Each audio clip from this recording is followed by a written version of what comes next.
Hey, Steve here, and I've been gone for a little bit. Sorry about that. I had some major surgery take place, and I'm working my way back. And for the next couple of weeks, I'll have some recordings that I had completed but not gotten a chance to publish yet. And just want to let you all know that soon I'll be recording again and doing everything else, and hopefully my voice will be returning back as well. But looking forward to joining you again. Thanks so much for staying put and welcome me back into your lives. So more of Teaching Learning Leading K12 on its way. Thanks so much. I'm Amber Harper from the Burned In Teacher Podcast and a part of the Education Podcast Network, just like the show you're listening to now. Shows on the network are individually owned and opinions expressed may not reflect others. Find other interesting education podcasts at edupodcastnetwork.com. Hey, do you need help in becoming more effective at teaching virtual classes?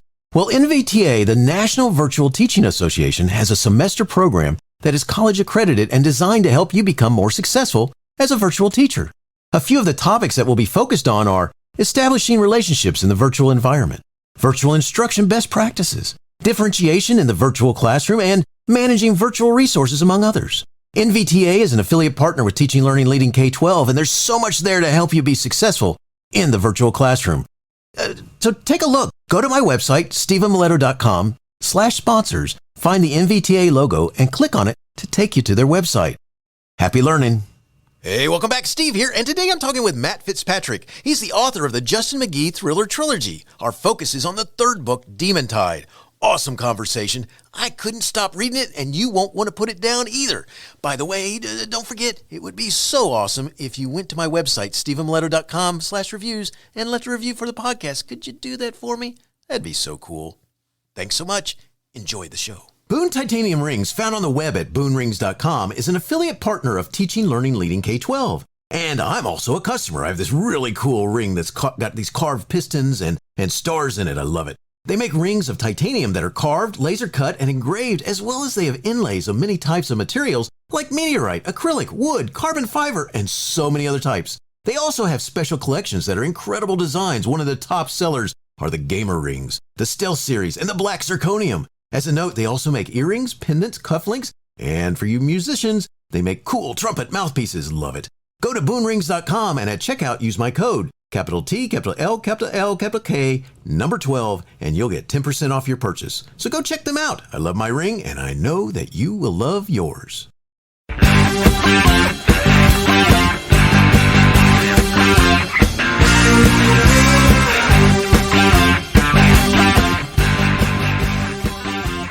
You are listening to Teaching Learning Leading K12, a podcast for educators, helping you help kids achieve their dreams.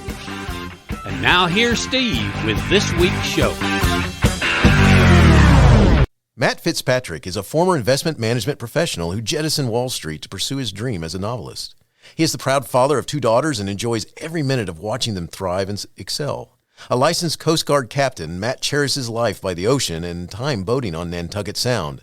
With a deep media background mostly steeped in radio and print, he considers it a gift to be able to tell his stories and share his life experiences through the eyes of his protagonist, Justin McGee. Matt lives on Cape Cod. For more information, visit him at mattfitzpatrickbooks.com. Matt is the author of the Justin McGee Trilogy. Today we're focused on part 3 called Demontide. And here's a little description of that. This is a community that has lost its innocence, a quaint New England town that meets the growing opioid epidemic head on.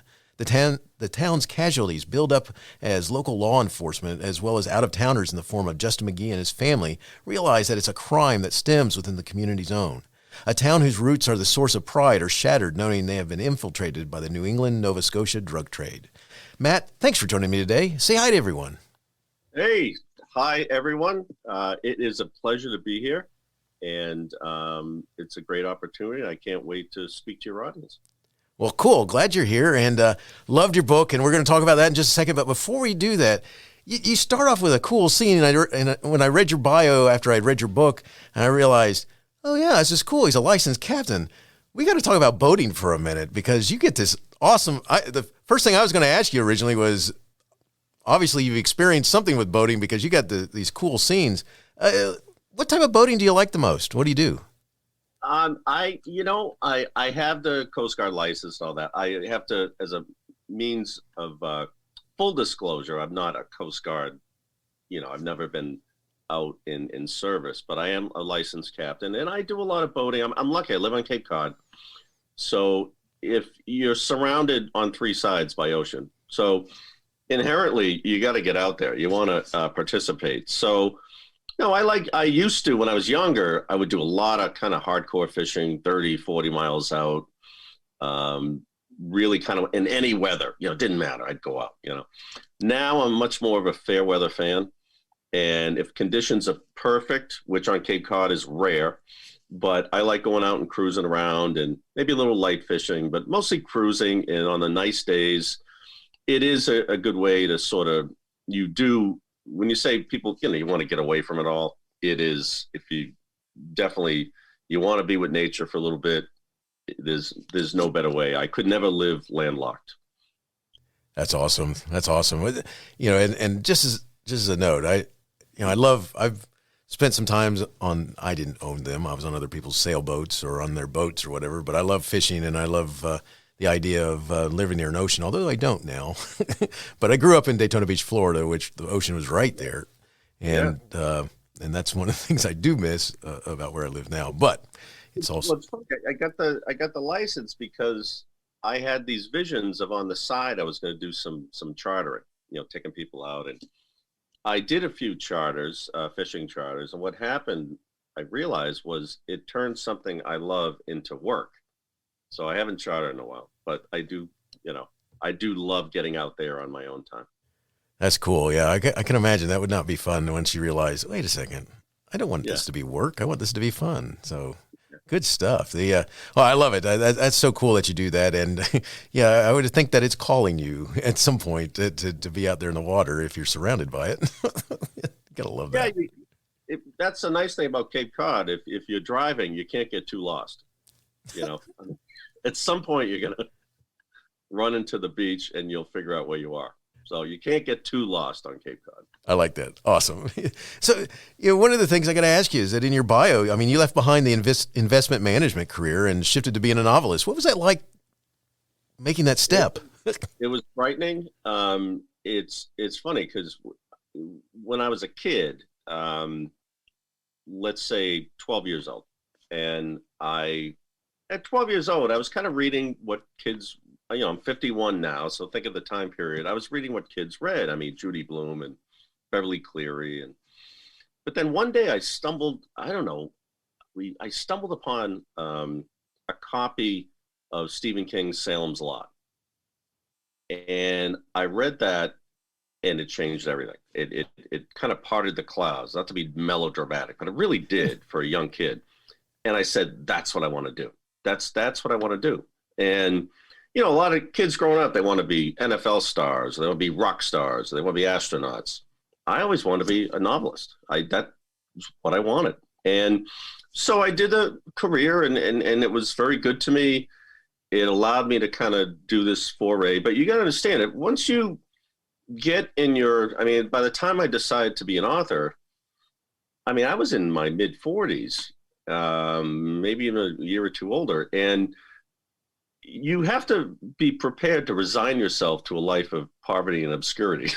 So it's very different than being in my former world of, investments in Wall Street, and very, very different. There's plus and minuses, but it is truly, not being cliche, but it is the road less traveled, and I have no regrets.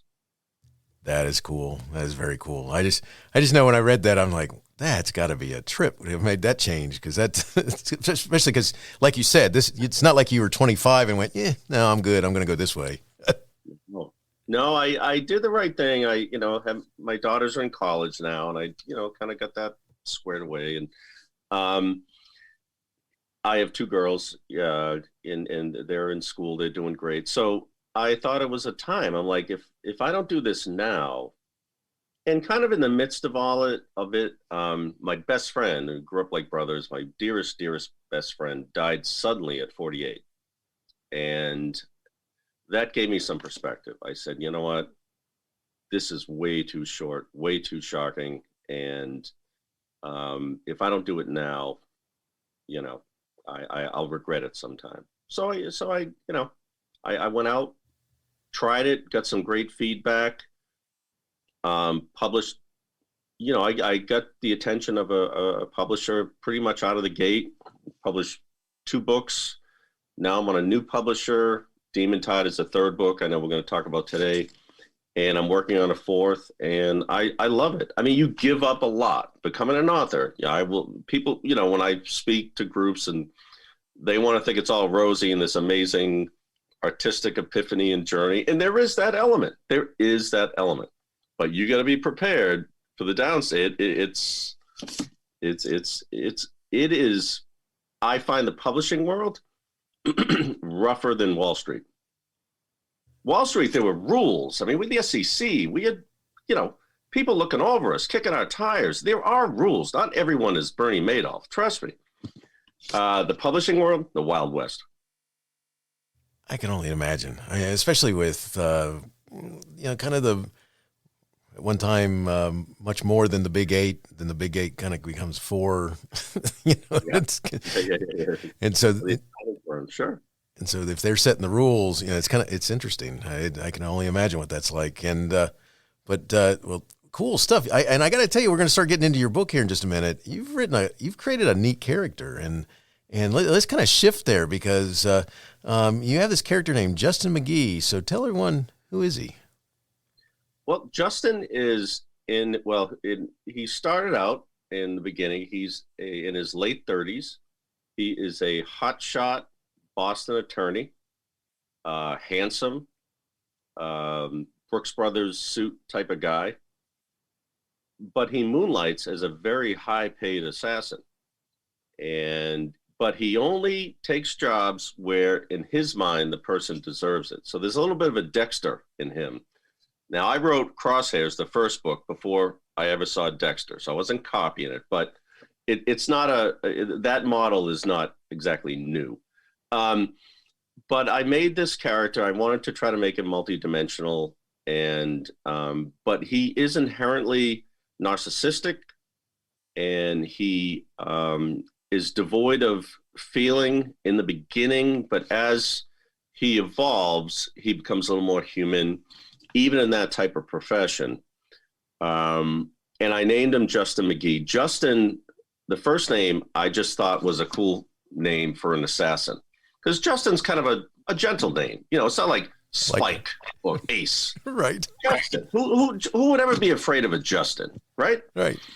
And McGee, I paid homage to my favorite fiction writer of all time, John D. MacDonald, who's a legend. He's inspired Stephen King and Donald Westlake and Sue Grafton. If you read the back of his, who gives him blurbs, these are serious blurbs. Carl Hyacin wrote forward to all the reissue of his series. So I paid homage to John D. MacDonald by naming my protagonist McGee. That's cool. That's cool to know that. I think that's awesome when someone's done something like that. So awesome stuff. Well, I got to tell you, we're going to start getting into your book, and it's just he's a cool character. And at some point, I was going to say, I'm not so sure you got good guys here or not, but they shine through, which is cool. So, good stuff. Yeah, but I mean, it's funny. I kind of write about bad people doing bad things, and they do shine through, but they're all flawed, but they're all trying to survive in this sort of changing world, and they're scratchers. And I like to think that I didn't create any monsters. That's not one. I mean, there was a lot of in my work. There's a lot of places I could go to really make them almost monsters. But my protagonist and my main characters, they all have a shed of light to them. They really all do. There are some characters in my books who are just downright nasty. And if for people who know me, I'm like such a peaceful guy, and I'm into John Lennon, and a very simple life. So that's what intrigued me about the crime space and why I wanted to write about it. I sort of grew up again, with, McDonald and Stephen King and some different writers we can talk about. But really, Justin was born out of just sort of being intrigued by that crime space, especially being from Boston. I mean, it was so entrenched in it. I mean, it's like every day in the news. I mean, we dealt with the Whitey Bulger thing for 20 years, and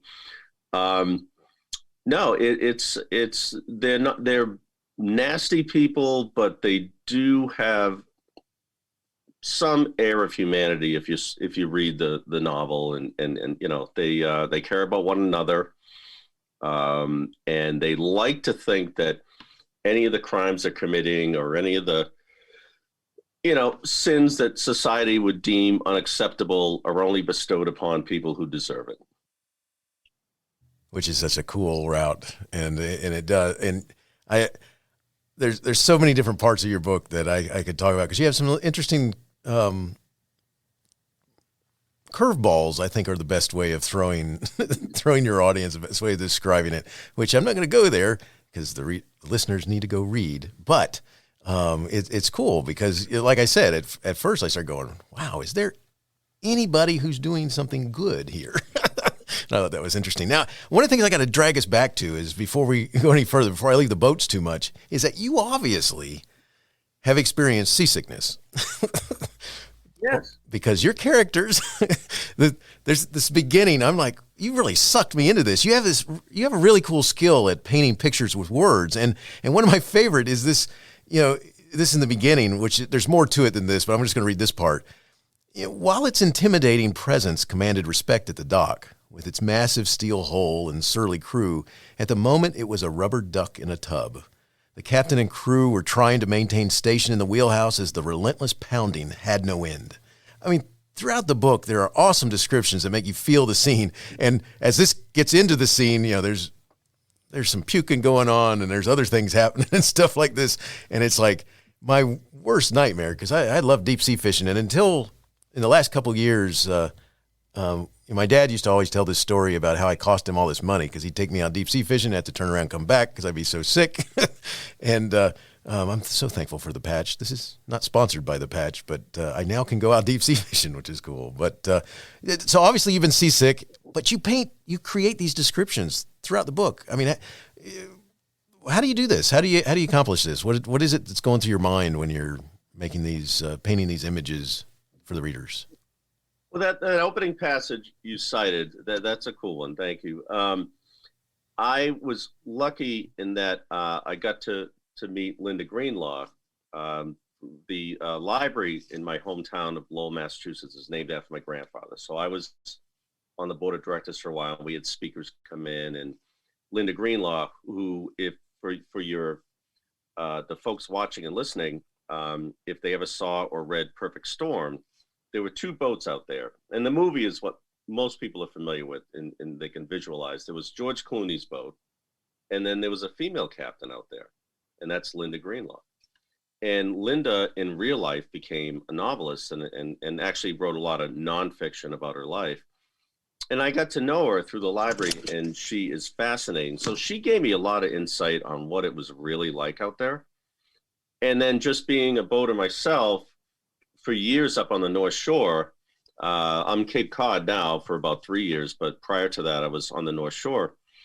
And when you go out there, and when I talk about, the menacing steel hull being turned into a rubber duck, I mean, that's really what happens. I mean, it inspired me. That whole scene wrote itself, to be honest. It was almost like a nightmare coming true.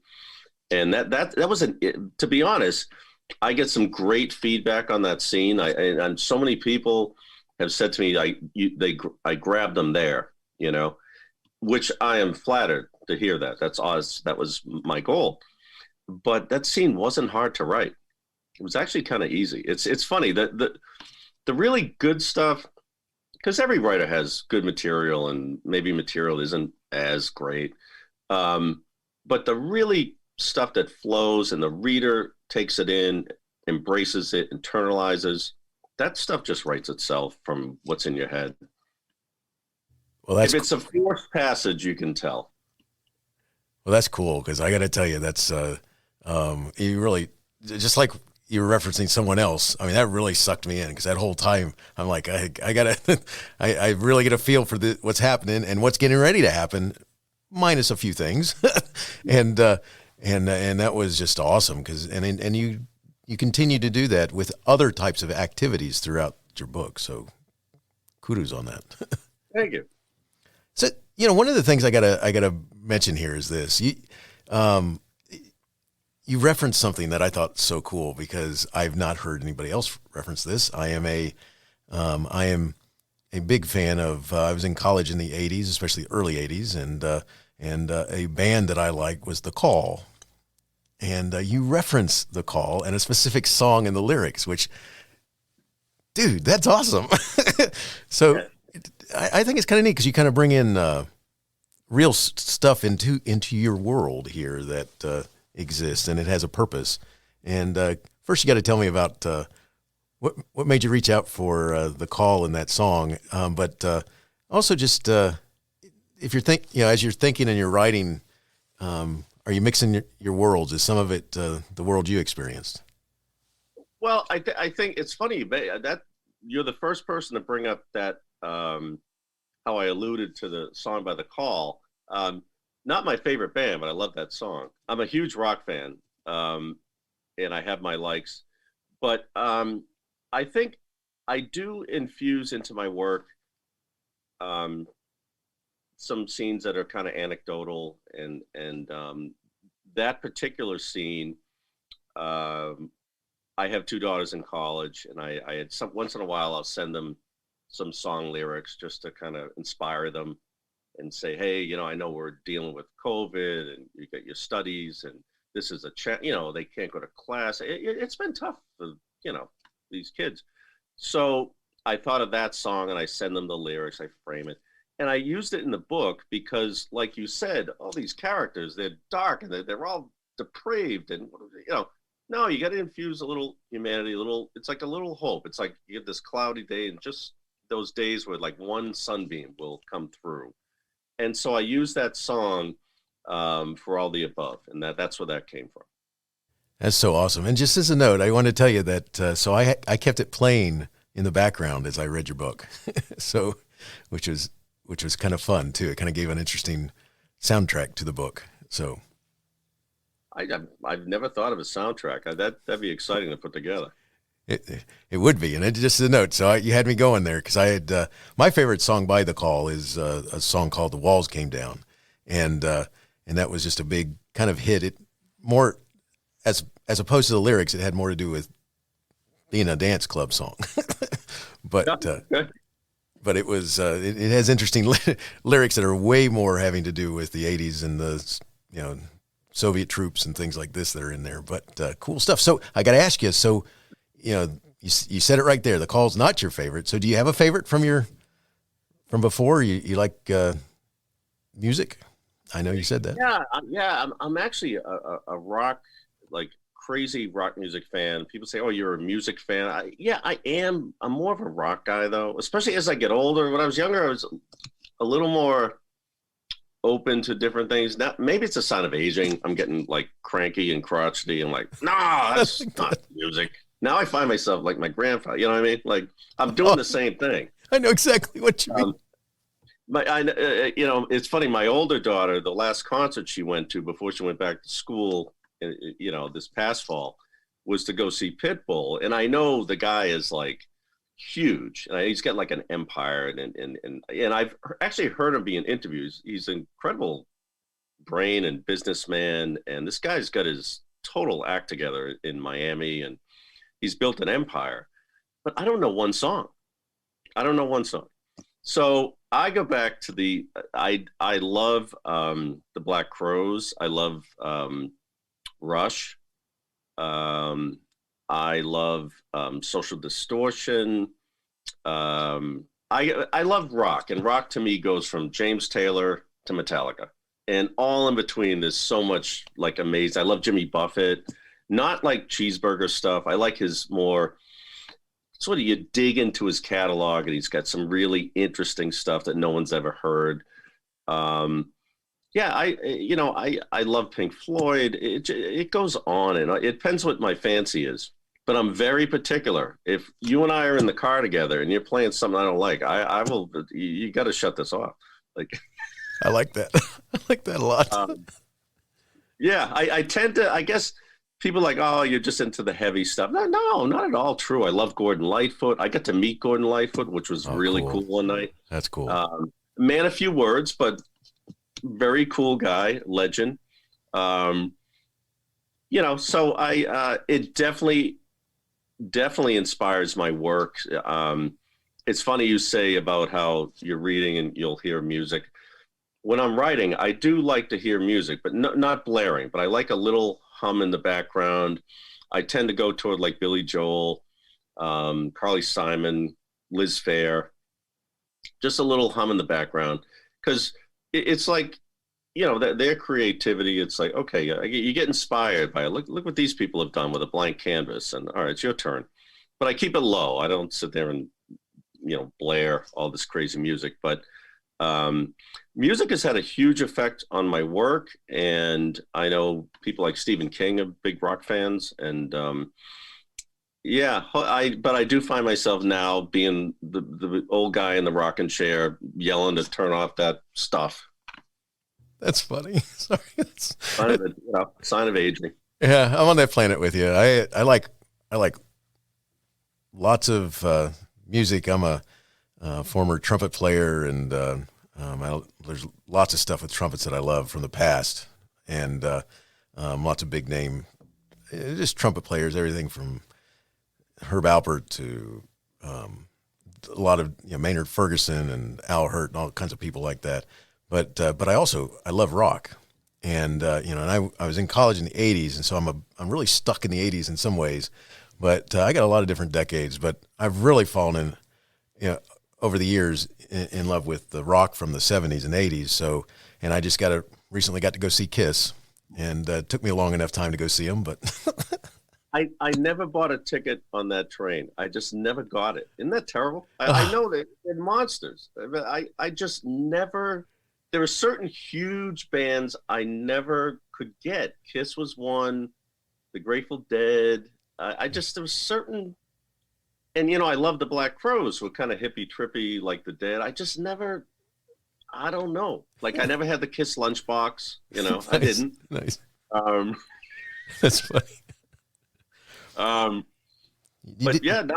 think you do. If you're a rock fan, rock is such a genre. It seems like it's going to be short-lived. Unfortunately, in the great scheme of music, there's only a few bands still doing it, the Foo Fighters and whatnot. But I think we're all guys. I can't speak for you, but for me, we're going to get caught in Arrested Development with our listening over the next 20 years. I think we're going to become Characters. Targets of mockery by our family and friends. Yes. I'm already that. Yeah. That's my favorite thing that my wife likes to say is, okay, all I want you to tell me is who was the president when, and because that's her favorite thing to mess with me about is that I'm really stuck in different decades with my music. But there's some good stuff, and there's a lot of rock that's found in country today, so which is cool. So it's funny. My best friend and I one night. This is probably I don't know 5-6 years ago. We were going to Pearl Jam, and he was driving. We're heading down, and we were just driving maybe 45 minutes to go see the show. And so I'm going to Pearl Jam. So I want to hear Pearl Jam, or I don't know, something. Sometimes you don't want to hear the band, you don't want to hear, but something of that ilk, And he's playing me this country. He's into country. He's playing Eric Church. Okay, nice. I know he's like wildly popular and all that. And he's like, this guy, he's just like a rock guy, and he's edgy, and he's this. And I said, well, why don't you just put some real rock on? Why do I have to hear like rock light? Like I like that. Country I missed, jazz I can't get into. I mean, I'm an ignoramus. I'm a dinosaur. Some classical I do like. I can really get into some nice classical, but in doses. I respect it all. I mean, it's just that. I got you. All is good. So, just as a side note, I got to mention this. So I'm a big Billy Idol fan. There's an 80s rock reference. Yeah. He's a survivor. He's a survivor. You got to hand it to him. Yes, he's come out with a new album just recently. And we, one of the things I always wish I'd seen ZZ Top in concert before. Some of them, they're starting to pass away, and it's like driving me nuts because Charlie Watts. Charlie Watts, that was, I was always more Beatles than Stones. I know there's like a rivalry. Right. But the Beatles lasted 10 years. The Stones they're still doing it. It's crazy, isn't it? It's crazy. And it's funny what you just said. For some reason, they've decided to pick on each other lately. You have to be a rock legend and decide to call the other one a bar band or something. It's like, yeah, that was not cool. I saw that quote somewhere on, everything gets flashed to you every morning on the internet. But I think it was Paul McCartney, right? Called them a bar band. It was. It's like what? That's rough. It is. A bar cover band, I think is what he referenced. A bar cover band. Yeah. Okay. Something like that. That's not cool. Anyway. This crazy stuff, but that's cool. Sorry, I took you down that path too far, but I just wanted No, the problem is I could discuss rock all day. You don't understand. Nice. I like that. So good stuff. So let's shift back into our world of books, and so right now you have this trilogy that has the first one's Crosshairs, and you have Matriarch Game, and now Demon Tide. Do you know where that original idea came from? You've talked a little bit about who Justin is, but where'd this world come from that you just? What was the thing that made you finish that first book? What made me finish, where Justin came from in the beginning, I had no idea. Like I said, I think as a kind of semi-pacifist, law-abiding citizen, I've always been intrigued by the crime space. I grew up watching The Godfather and G2 and Goodfellas and, like I said, reading John D. McDonald. And I've always been fascinated with the crime space. And I think Justin, I think he was spawned of my love for that world, not love, but intrigue, because these guys, they don't go by the rules. They have a certain freedom that maybe the average person would like. They don't pay taxes. They don't pay speeding tickets. They do what they want when they want. So Justin, I wasn't sure. It was a bit alchemic in the beginning. It really was. It was sort of like, taking the paintbrush in the can and slapping it. I really wasn't sure. And once the book was like 3/4 finished, the gentleman I work with, I think who Ben Tanzer, who was editor extraordinaire out of Chicago. Cool. Love you, Ben. He kind of, when I was really working with him, digging, and he knew I was going through a divorce at the time, and which was terrible. Everything's cool and fine now, but it's a horrible thing. I wouldn't wish it on anyone. And he's like, "You're writing a story. You're writing an autobiography." I'm like, "What are you talking about? I don't shoot anyone." He's like, "No, but what this assassin is symbolic of is what you feel like you've done to your life, your marriage. You feel like you're an assassin."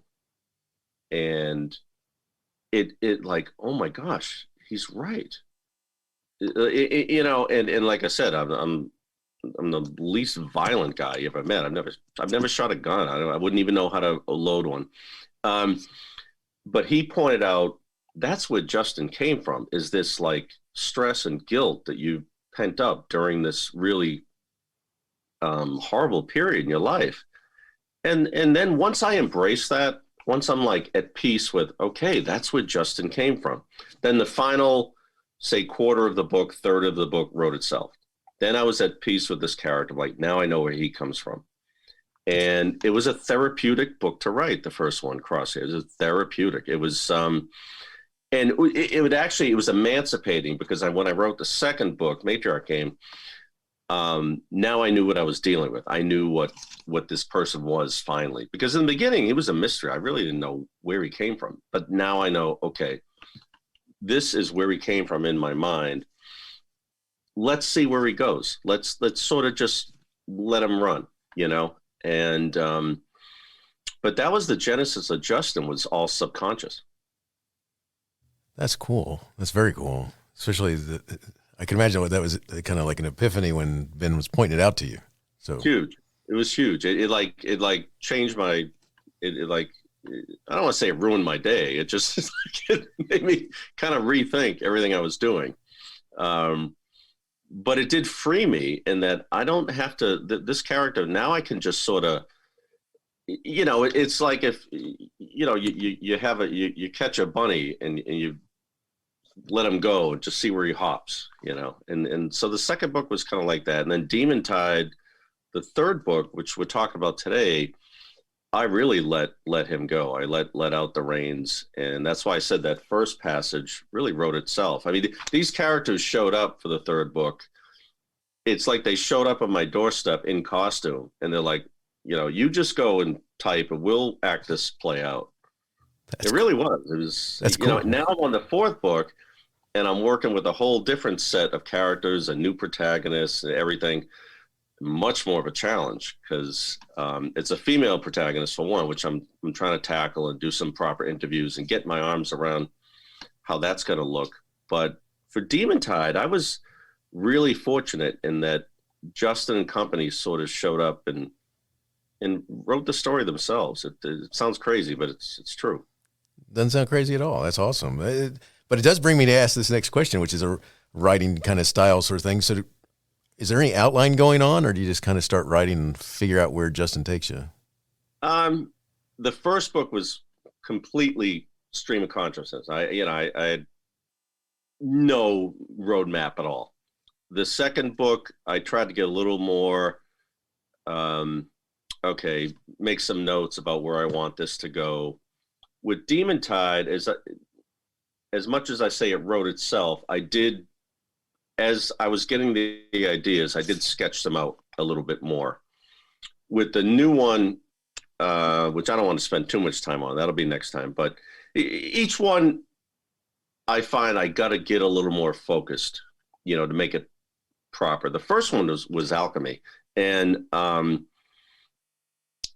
but yeah, I don't have this like process. I'm not at all properly trained.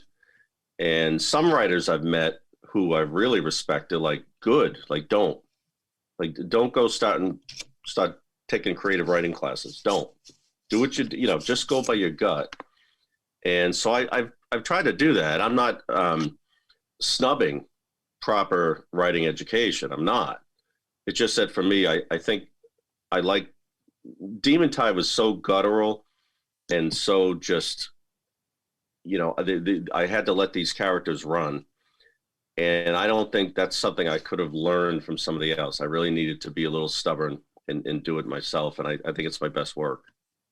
That's awesome. Well, it definitely keeps your attention, keeps you going. One of the things, let's get into Demon Tide. I mean, overdoses and illegal drug running and greed play a large role in Demon Tide.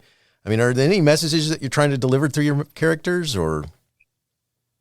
Yeah, I don't know, but a message, I don't know if it's like didactic. It's more from personal experience. Someone I met who, I cared for, and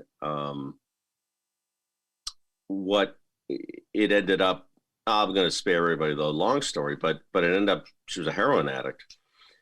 And I lost her, she died. And so that world is so foreign to me, fortunately. It's very foreign to me.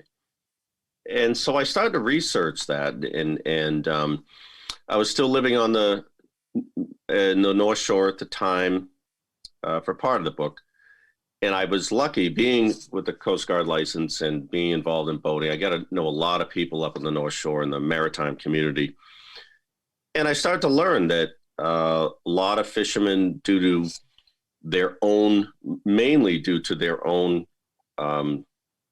technology, there's been overfishing, and then you have your government regulation. There is a certain, and it is the minority. I am not disparaging the fishing community. These are hardworking, crazy, hardworking people.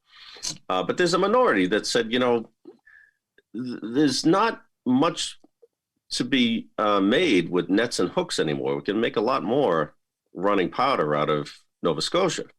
So I started doing some interviews, and I discovered that there's a supply chain from Nova Scotia to the North Shore of Massachusetts. And the city that I used in the book, I fictionalized the name out of respect for the people that live there, because I don't want to write a book about that. I mean, people who read the book, they'll probably read through the lines to what city I'm talking about. But I want, out of respect for the people I interviewed, who said, this is not what our community is all about. There's more to it. And there absolutely is. But there is that like underbelly that's there. So when I had this friend I lost, it opened me up to a whole new world. And I guess well, it's not a message. It's more like this opiate epidemic and what's going on out there. It's rampant, and it's not like when I grew up, you think of these poor souls in an alley or something, and it's not that at all. The people functioning and in white collar positions, and it's something I had to learn about through interview. Fortunately, not through personal use, but definitely I've been affected by the scourge, as have a lot of people. It's much more rampant than people realize. And I wanted to write about it. I wanted to explore it. It was bothering me. Like when I learned about what happened to my friend, it was something I needed to scratch the surface. I'm like, hey, this could be a book. This could be something to get out there and let people know what's really happening in the community. And so again, I'm not painting myself as someone who's teaching any lessons or anything, but it was just, this was what was moving me at the time. And I said, I'd like to get this on paper and have it really bother my characters. I wanted to what was going on with the opiate trade and obviously the subsequent fentanyl horrors. I wanted this to bother my characters. I wanted them to be jarred by it in some way.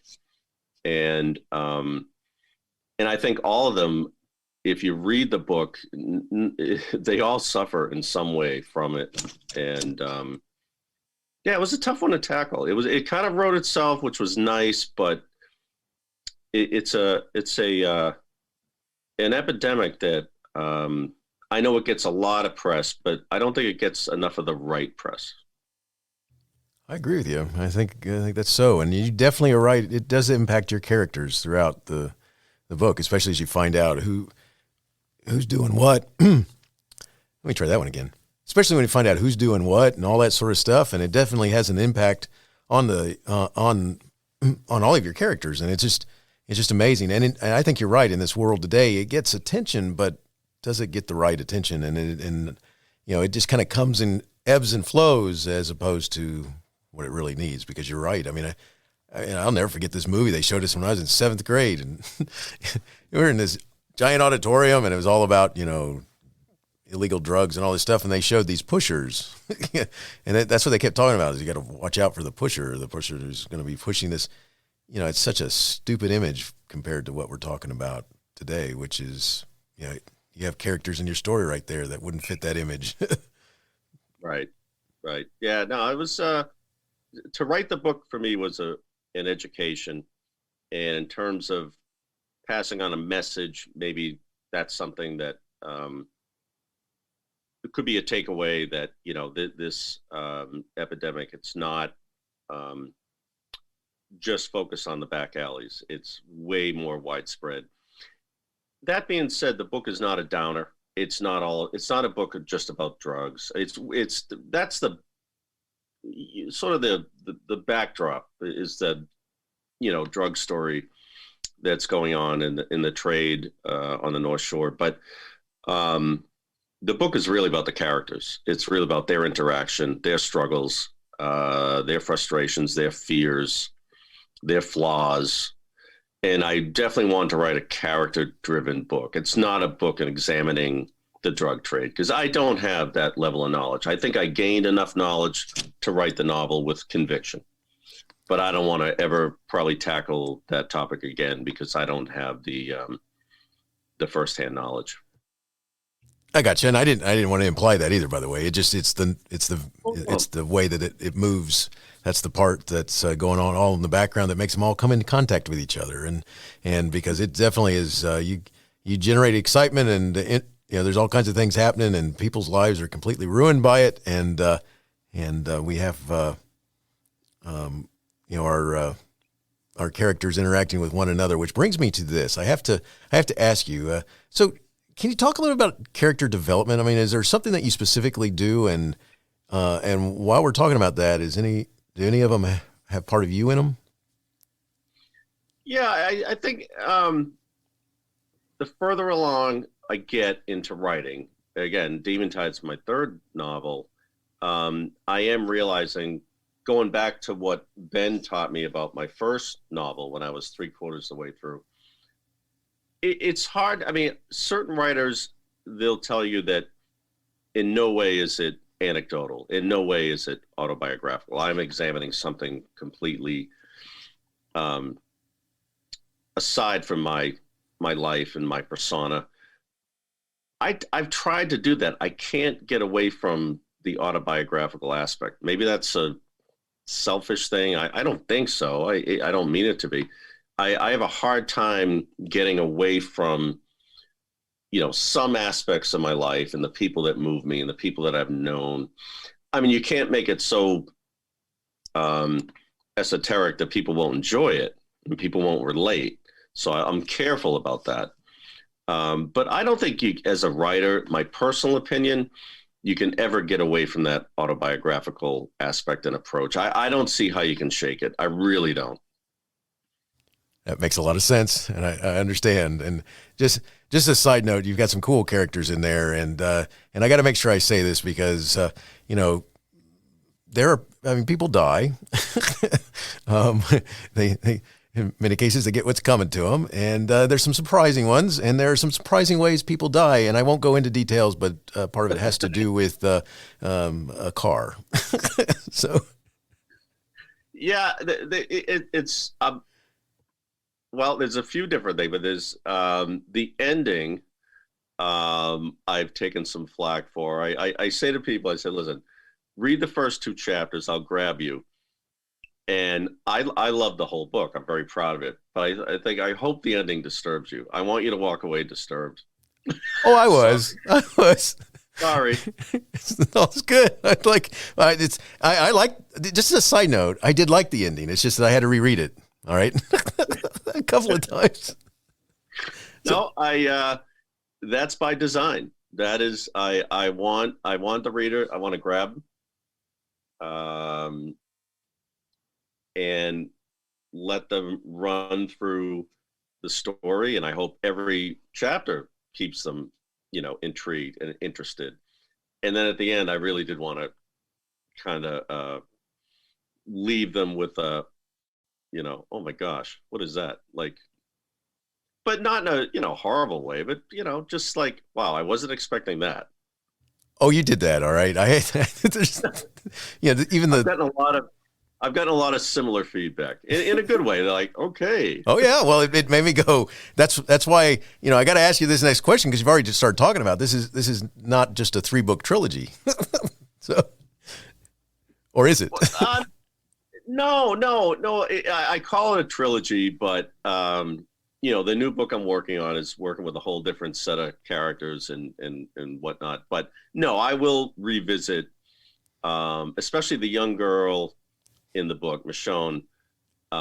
She's coming back, and she's going to be a little older, and I don't know where she's going to go or what she's going to do, but I've grown to love this little girl. Maybe it could be, I have 2 daughters in college, and maybe there's a connection there. I'm not sure, but she's coming back. And I don't know if it's going to be the next book or 2 books, but it's a trilogy to a point, but it's going to foray. I know you're a Star Wars fan. Not every Star Wars is like the same characters. They foray into different stories and books and movies. And yeah, I'd love to be able to take her to the next level. I could see you doing that too. I could see you doing that. And I think that would help out the people with the, who are like, what? So, well, Michonne's had a rather unorthodox upbringing. You think? But she is in a loving family situation. It's just a different family. It's like watching the Munsters or the Addams Family, right? It's just different. Not everyone is like Cleavers, or Andy Griffith. Sorry, this is because I don't want to go there because read, listeners, you got to go read because this is awesome, and so I don't want to give away too much. But yes, he is exactly right. Not every family is they still have that loving environment. It's just a little different. Yeah, that's all. You're killing me right now because that's such an awesome. There's so many awesome things in and around what you're talking about. So let's move forward from that. Just know that was, oh my gosh, awesome. So and that's cool that you're looking to bring that character back, and I like that idea that you got another book coming, and it's just going to deal with different characters. So I like that too. Before we, one of the things we talked about earlier is that influences that you've had, and you've talked about a couple of them, and one of the books you've told me that you tell other people that they should really read is Stephen King's On Writing. Can you just share a little bit about that? Yeah, absolutely. I do a lot of speaking and interviews and so forth. And I invariably, if I'm in front of a crowd, someone will say to me, I'm thinking about writing a novel, and what's my steps and what do I do? And I say, well, first and foremost, prerequisite reading, and it's the only one, is Stephen King's On Writing. And before you really want to sit down and write a book, you have to embrace what he's saying there. And it's funny because Stephen King, the first, say, half of his career, a lot of it was, horror, and it was sort of dismissed by the literary community. Now I feel Stephen King where he's at, he's going to get down as one of the great American authors, storytellers. Because his work, the second half of his career, it's certainly not all horror. I mean, it's rough stuff, some of it, but his recent one, Billy Summers, I loved, and that was very different. But yeah, On Writing is something that I think should be not taken lightly. I think it should be devoured by someone looking to write. And I say that with encouragement, because I think if someone's serious about, trying to sit down and put a book together, Stephen King's On Writing will give you inspiration. It's going to, it will just change you, and you'll be so excited. And especially in the beginning of that book, if you remember, I mean, Stephen King didn't grow up in a, silver spoon environment. I mean, it's pretty tough. And yet he never let get in the way what exactly he wanted to do.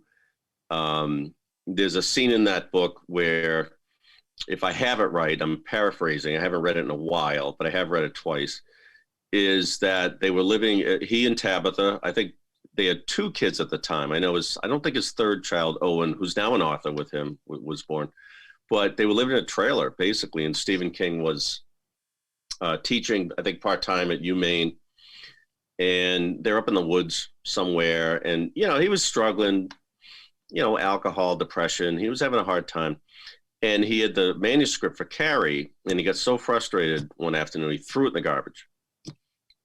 And he sort of from what I read, and these are his words, I guess he sort of passed out one afternoon, and Tabitha sifted the manuscript out of the garbage and sent it to this publisher they have been speaking with, and the rest is history.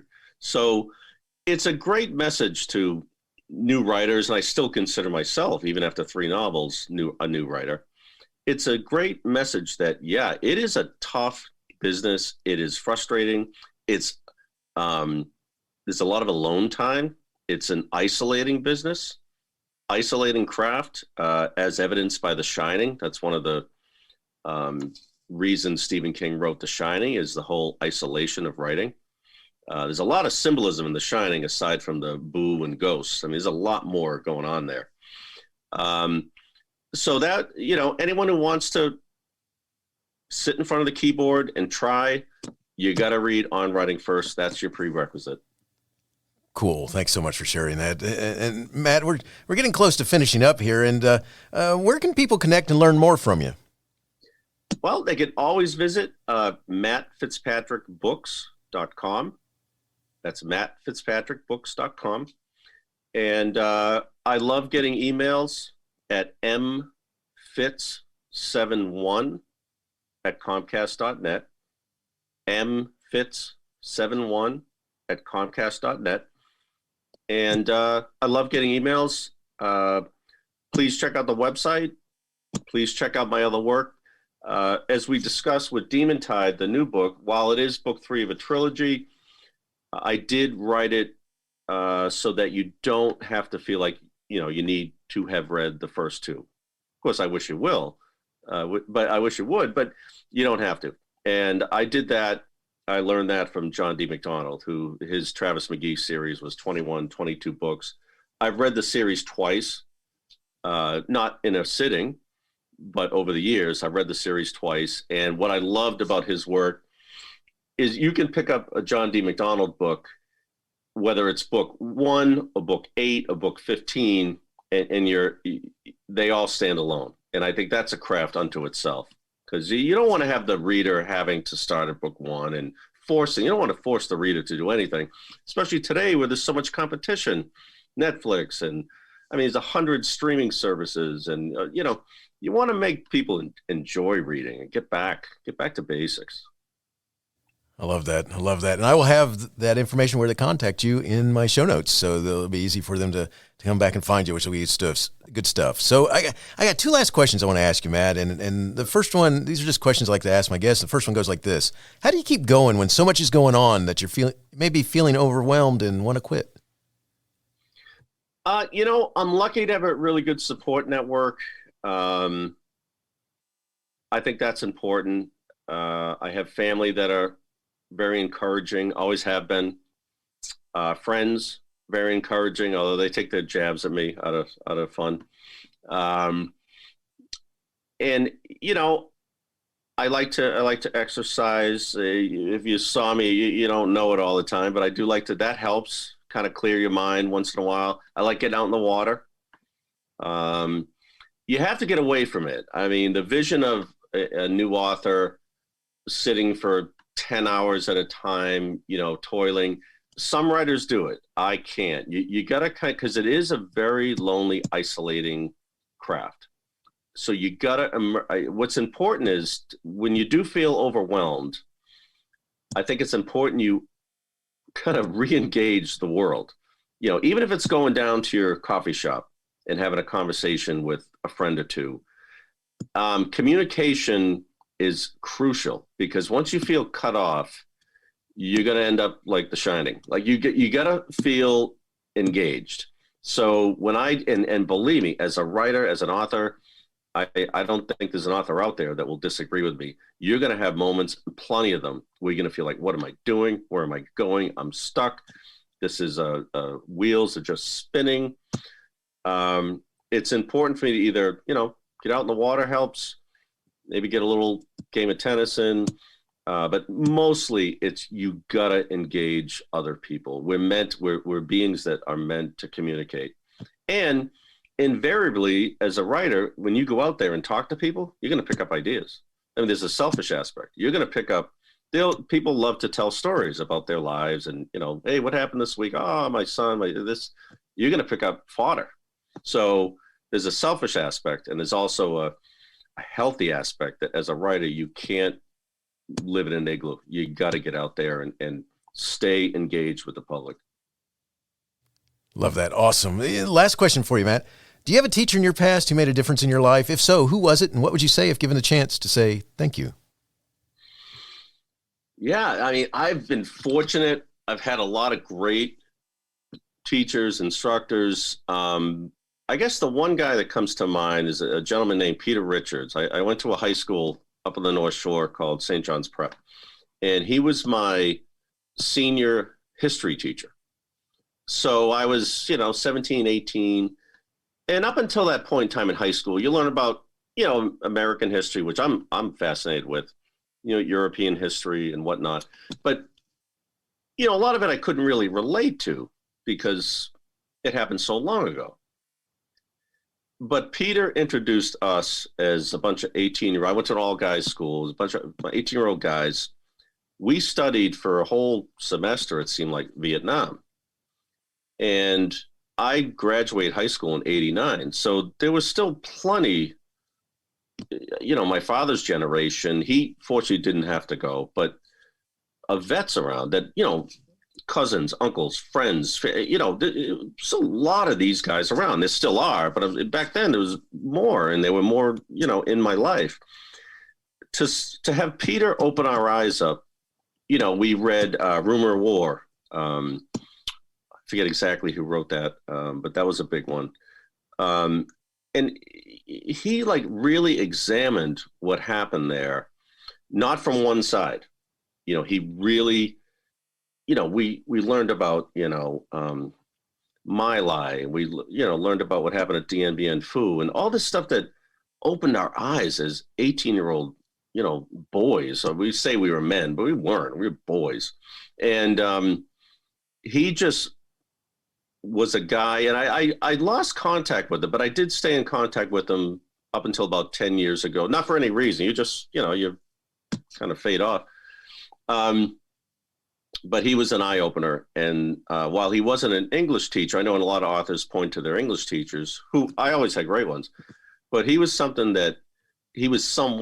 that just grabbed me and shook me and taught me about a piece of history that it wasn't like George Washington. I mean, these are like guys that I know, you know what I mean? Like that live next door, that went through this. And the dimensions and the complexity of what went on, it still is jarring to this day. That is, but anyway, before I get too far into that, Peter Richards, I would say the most influential teacher. And if he ever sees this, I hope he's doing well. Awesome. Thanks, Matt, for sharing. And I got to tell you, Demon Tide captures the reader's attention from the very beginning, from scenes that make you feel like you're there. For anyone who's ever been seasick, just wait. There's action. There's moments of, and just as a note, there's moments of, oh crap, didn't see that coming. and you build interest and the desire to want to know what happens next. Justin is awesome. Demon Tide is an excellent read and brings to light a societal problem that needs addressing as well. Thanks, Matt. Wishing you the very best. Thank you for the opportunity. Say hi to everyone. Teaching Learning Leading K12 is excited to be a member of Voice Ed Radio. Voice Ed Radio, your voice is right here. Teaching Learning Leading K12 is a proud member of the Education Podcast Network. Podcasts for educators, podcasts by educators.